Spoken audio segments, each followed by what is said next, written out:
Bonjour messieurs, aujourd'hui nous allons parler d'un bon coup. Qu'est-ce que c'est et surtout comment l'être? Alors qu'est-ce qu'un bon coup? C'est un homme, un amant qui va donner beaucoup de plaisir à sa partenaire et pourquoi pas lui donner un orgasme. Soyons complètement fous. Alors comment être un bon coup? Ça c'est très intéressant. Donc on va parler de la première partie. La première partie ça va être l'ambiance, l'environnement. Donc que vous ne soyez pas dérangé par des gens qui pourraient rentrer dans la chambre ou dans l'appartement ou la maison dans laquelle vous êtes. Donc voilà, verrouillez. Voilà, clôturez bien cet espace d'intimité intense. Ensuite, de la lumière douce, de la musique, des bougies, blablabla. Voilà, tous les trucs un petit peu qui vont adoucir l'ambiance. La phase 2, on va être dans le corps à corps, le contact, les baisers, les caresses, l'étreinte, les mots doux ou les mots un peu sexy, un peu chauds. Chacun voit ce qui peut fonctionner chez l'autre sans éviter à heurter l'autre, évidemment, surtout si vous ne connaissez pas beaucoup votre partenaire en face. Voilà, elle sera peut-être pas réceptive à des choses un peu plus audacieuses, donc c'est vraiment si vous connaissez bien votre partenaire. Ensuite, la partie, on va dire, préliminaire, qui est fondamentale. La femme est comme un four, elle va être en mode de préchauffage, donc il va falloir être patient. Les préliminaires permettent la lubrification du vagin et donc d'optimiser la pénétration. Si vous loupez cette partie-là, la pénétration peut être douloureuse, il peut y avoir des saignements, bon, voilà, donc du coup vous n'allez pas avoir une bonne image auprès de votre partenaire, et puis vous allez peut-être pas pouvoir refaire l'amour juste après si vous en avez envie, parce que justement elle sera irritée et son vagin sera blessé. Donc aucun intérêt à tout ça. La partie préliminaire. Donc déjà, le clitoris, un organe magique, on peut pas faire l'impasse sur ce sujet, qui est un organe qui est spécialement dédié au plaisir. Messieurs, allez-y sur le clitoris, franchement, c'est très important. Il y a des femmes qui sont très sensibles au niveau du clitoris, donc allez-y tout doucement si vous voyez qu'elle rigole de trop ou qu'elle est un petit peu agacée, irritée. Allez-y en douceur, demandez-lui juste comment faire aussi. Des fois, c'est encore plus simple de demander à la partenaire. Depuis peu, nous avons appris que le clitoris est un organe très intéressant, puisqu'il y a le gland sur le haut de la vulve qui dépasse et il y a deux racines profondes qui vont le long du vagin. Donc il est important de savoir qu'il n'y a ni de femme clitoridienne ni de femme vaginale. Le clitoris englobe la vulve tout simplement. Donc vous ne prenez pas la tête à savoir si elle est ça ou ça. S'en fiche complètement. Le but est de lui permettre d'atteindre l'orgasme et beaucoup de plaisir.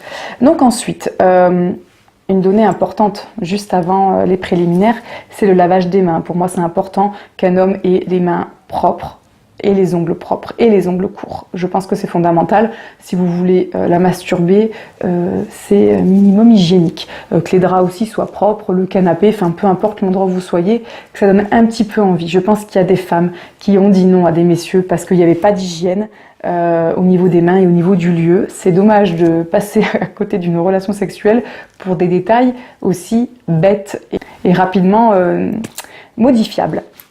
Donc pour les préliminaires, j'y reviens.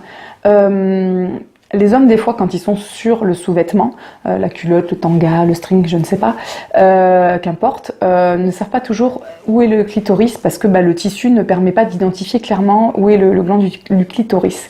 Je vous conseille, parce que tous les sous-vêtements féminins quasiment en ont, c'est la démarcation au coton qui est à l'intérieur. Donc c'est une languette qui a deux bords bien prononcés en général, qui protège la vulve vraiment du tissu de la culotte.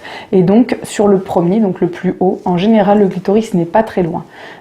J'ai envie de vous dire, ça ne vous coûte rien aussi de demander à votre partenaire si votre main est bien positionnée ou si elle peut, elle, la positionner pour que ce soit plus pertinent. Donc voilà, tout simplement. Ensuite, pour le cunnilingus, il y a des femmes qui vont vous dire non tout de suite si c'est les premiers rapports sexuels. Le cunnilingus n'est pas toujours apprécié des femmes quand c'est le début de la relation parce que elles ont besoin de confiance, elles ont besoin d'être à l'aise avec le partenaire qu'elles ont. Contrairement aux hommes qui ont une capacité à se mettre tout nu et accepter une fellation rapidement, le corps de la femme est beaucoup plus secret, beaucoup plus caché, donc il va falloir laisser à votre partenaire le temps de vous faire confiance et de se découvrir auprès de vous. Les femmes ont souvent peur aussi de ne pas sentir bon, d'avoir des sécrétions, de ne pas être propre, blablabla, plein de choses. Donc voilà, Vous ne pouvez pas forcer votre partenaire à accueillir un cunnilingus, mais vous pouvez la rassurer sur le fait que voilà, vous êtes à l'écoute, attentif, et que vous irez tout doucement si elle accepte. Voilà, de pouvoir un peu négocier sans être lourd, bien évidemment. Une fois que votre partenaire est bien excité, qu'elle est disposée à la pénétration, je vous recommande de la pénétrer sur la première partie du vagin, les quelques premiers centimètres, et d'y aller en douceur. Peut-être après accélérer, c'est pas le problème, mais d'y aller vraiment sur la première partie du vagin.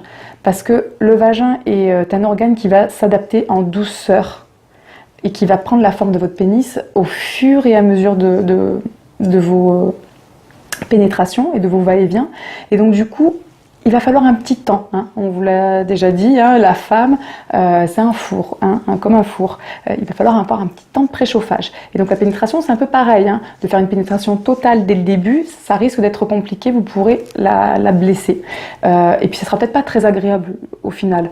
Donc laissez-la aussi vous guider. Si elle a les mains, je pense à la position du missionnaire, si elle a posé ses mains sur vos hanches ou sur vos fesses, de lui dire n'hésite pas à me guider avec les pressions. Elles sont en capacité de vous accueillir avec cette technique-là, d'appuyer un peu plus si vous pouvez aller plus profondément. Elles peuvent aussi vous montrer le rythme en fonction des mains. Ça, c'est un outil très important. Quelque chose qui est fondamental, messieurs, parce qu'en général, ce que j'entends beaucoup des femmes, c'est que beaucoup d'hommes ne savent pas quand la femme a beaucoup de plaisir ou quand elle n'en a pas vraiment.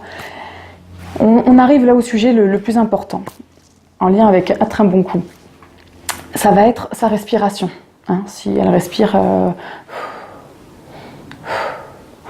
carrément, là, elle respire normalement, donc c'est pas très intéressant pour vous. Il va falloir faire quelque chose. La faire participer aussi. La relation sexuelle, ça se fait à deux. Mais là, c'est à vous aussi de prendre les choses en main. Donc, la respiration. Il faut qu'elle soit un petit peu attelée, voilà, vous allez sentir de toute manière. Ensuite, la crispation des mains aussi. Si elle prend du plaisir, elle va avoir les mains qui vont se crisper, les pieds peut-être aussi. Voilà, chaque partenaire est différent, c'est à vous d'observer. L'écartement des jambes est fondamental, que ce soit pour la masturbation, le cunnilingus ou la pénétration. Plus votre partenaire a les jambes écartées, plus elle est complètement détendue et le plaisir est très présent. Si elle a les jambes fermées, c'est que on est au tout début de l'excitation, donc on y va doucement. Ça, c'est un signal très très très très fort. Ensuite, nous avons aussi le mouvement de ses hanches, de son bassin. Ça va vous permettre de savoir où est-ce qu'elle en est. Si elle ne bouge pas beaucoup, soit elle n'ose pas non plus, mais la femme aussi, quand elle est dans une certaine forme d'excitation, va aussi avoir envie de bouger son corps, ce qui est complètement normal.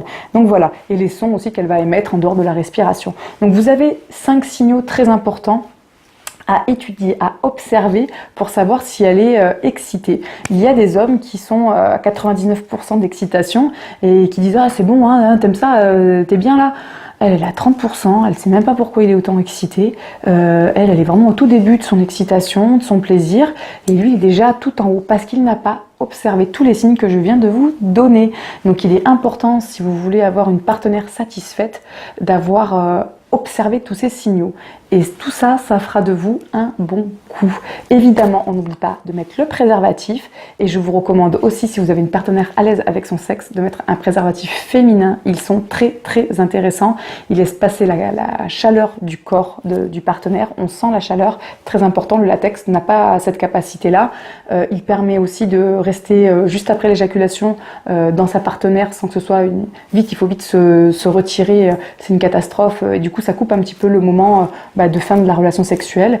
C'est un préservatif qui peut se mettre aussi en amont, donc ça c'est aussi pratique, et qui coupe pas non plus l'élan de la pénétration avec la pose du préservatif masculin par exemple.